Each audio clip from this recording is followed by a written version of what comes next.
पंढरपूरमध्ये येणाऱ्या भाविक भक्तांच्यासाठी यावर्षी 4 ठिकाणी महाआरोग्य शिबिर आहेत. एक वाखरी, 65 एकर, 3 रस्ता आणि गोपाळपूर या ठिकाणी यावर्षी वाढणारी भक्तांची संख्या आणि पाऊस पडल्यामुळे शेतकऱ्यांच्यामध्ये वारकऱ्यांच्यामध्ये समाधान आहे. त्यामुळं गर्दी वारीला प्रचंड प्रमाणात होणार आहे आणि पावसाचा सीझन आहे आणि यावर्षी पाऊस चांगल्या पद्धतीनं पडतो आहे हे लक्षात घेता 4ही ठिकाणी आम्ही चांगल्या पद्धतीची व्यवस्था आरोग्य शिबिराची केलेली आहे.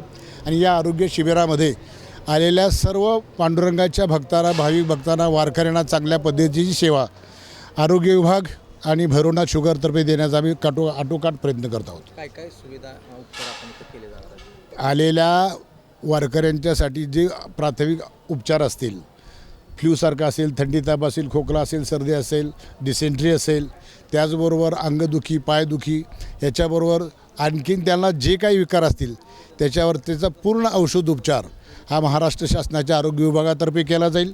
आणि त्याच्यासाठीची बाकीची जी सुविधा आहे ते भैरवनाथ शुगरच्या तर्फे आम्ही करतो आहोत. गेल्या वर्षी साधारणपणे 11,64,000 लोकांची भक्तांची आपण तपासणी केली. त्यांना मोफत औषधोपचार आणि चष्मे वगैरे सगळे दिलेले होते. यावर्षी तोच आकडा त्याच्यापेक्षा जास्त पद्धतीनं आम्ही कसा होईल आणि ते रेकॉर्ड आम्ही गेल्या वर्षीचं आम्हीच मोडू अशा पद्धतीचा आमचा सगळ्यांचा प्रयत्न राहील. त्याचबरोबर आरोग्य विभाग आणि भैरवनाथ शुगर या दोन्हीच्या कंबाईन संमतीनं आणि सहकार्यानं यावर्षी निश्चितपणे तो आकडा पार करू अशी आम्हाला